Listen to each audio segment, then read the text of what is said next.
ஏதாவது ஒரு கதை சொல்லு. ஒரு வீரனோட கதையை கேளுங்க. வீரனோட கதை.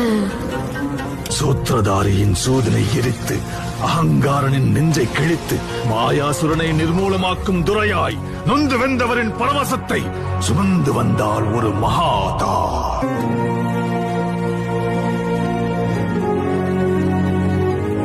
பயந்து மருகி பதரை சுருங்கிய சந்திரன் முகிலின் முந்தானையில் அஞ்சு ஒளிந்திருக்க ஜோதியாய் ஒரு பெண் எரிமலை ஒன்றை பெற்றெடுத்தார். எரியும் தீயினில் பொழியும் மழை போல் சாவின் வீட்டினில் காரனை வென்றவன்.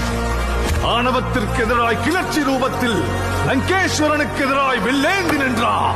எரியும் ஜமதக்னி கோபத்தை மீறி சர்வமும் தான் என்ற பரமனை வினவினார். வேட்டைக்காரரை வேட்டையாட ரணவேட்டையனாய் வந்தார்.